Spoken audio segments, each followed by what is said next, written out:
ಸೋತಾಗ ಕುಗ್ಗದೆ ಕಠಿಣ ಪರಿಶ್ರಮ ವಿಶ್ವಾಸ ಇಟ್ಟು ಮುನ್ನಡೆದರೆ ಪ್ರತಿಯೊಬ್ಬರಿಗೂ ಯಶಸ್ಸು ಲಭಿಸಲಿದೆ ಎಂದು ಗ್ಲೋಬ್ಟೆಕ್ ಫಾರ್ಚೂನ್ ಇಂಡಸ್ಟ್ರಿನ ಪ್ರೈವೇಟ್ ಲಿಮಿಟೆಡ್ನ ಮ್ಯಾನೇಜಿಂಗ್ ಡೈರೆಕ್ಟರ್ ಗಣೇಶ್ ಹೆಗಡೆ ಅಭಿಪ್ರಾಯಪಟ್ಟರು.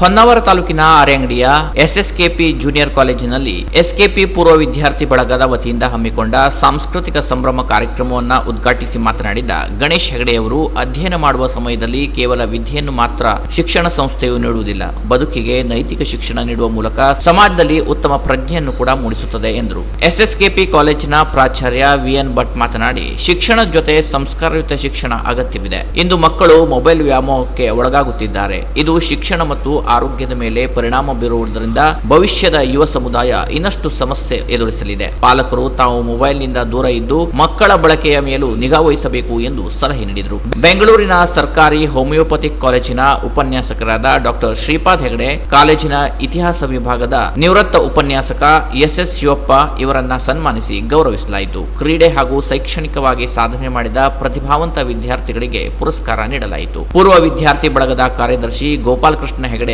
ಹುಕ್ಲಮಕ್ಕಿ, ನಿವೃತ್ತ ಉಪನ್ಯಾಸಕ ಕೆಎಸ್ ಹೆಗಡೆ ಸಂಘಟನೆಯ ಕಾರ್ಯಕ್ರಮವನ್ನು ಪ್ರಶಂಸಿಸಿದರು. ಸಾಮವೇದದ ಹಿರಿಯ ವಿದ್ವಾಂಸರಾದ ಸುಬ್ರಹ್ಮಣ್ಯ ಭಟ್ ಕಾರ್ಯಕ್ರಮದ ಅಧ್ಯಕ್ಷತೆ ವಹಿಸಿ ಮಾತನಾಡಿ, ಸಮಾಜಮುಖಿ ಕಾರ್ಯದ ಮೂಲಕ ಸಮಾಜಕ್ಕೆ ನಮ್ಮಿಂದ ಏನು ನೀಡಲು ಸಾಧ್ಯವೋ ಅದನ್ನು ನೀಡಲು ನಾವು ಸದಾ ಸಿದ್ಧರಿದ್ದೇವೆ. ಸಾವಿರಾರು ವಿದ್ಯಾರ್ಥಿಗಳಿಗೆ ವಿದ್ಯಾರ್ಜನೆ ನೀಡಿದ ಈ ಸಂಸ್ಥೆಯ ಪೂರ್ವ ವಿದ್ಯಾರ್ಥಿಗಳು ಜಗತ್ತಿನೆಲ್ಲೆಡೆ ಇದ್ದಾರೆ. ಹಳೆ ವಿದ್ಯಾರ್ಥಿಗಳ ಸಂಘವು ಹೆಮ್ಮರವಾಗಿ ಬೆಳೆಯಲಿ ಎಂದು ಶುಭ ಹಾರೈಸಿದರು. ಸಂಘಟನೆಯ ಅಧ್ಯಕ್ಷ ಜಿಆರ್ ನಾಯ್ಕ್ ಹಾಗೂ ಸದಸ್ಯರು ಉಪಸ್ಥಿತರಿದ್ದರು. ಉಪನ್ಯಾಸಕ ಪ್ರಶಾಂತ್ ಹೆಗಡೆ ಮೂಡಲ್ಮನೆ ಸ್ವಾಗತಿಸಿ ಪ್ರಾಸ್ತಾವಿಕ ಮಾತುಗಳನ್ನಾಡಿದರು. ಶಿಕ್ಷಕ ಸಂದೀಪ್ ಭಟ್ ಕಾರ್ಯಕ್ರಮವನ್ನು ನಿರ್ವಹಿಸಿದ್ರು. ಸಭಾ ಕಾರ್ಯಕ್ರಮದ ನಂತರ ಪೂರ್ವ ವಿದ್ಯಾರ್ಥಿಗಳು ಮತ್ತು ಅತಿಥಿ ಕಲಾವಿದರ ಕೂಡುವಿಕೆಯಲ್ಲಿ ವಾಲಿಮೋಕ್ಷ ಯಕ್ಷಗಾನ ಪ್ರದರ್ಶನಗೊಂಡಿತು.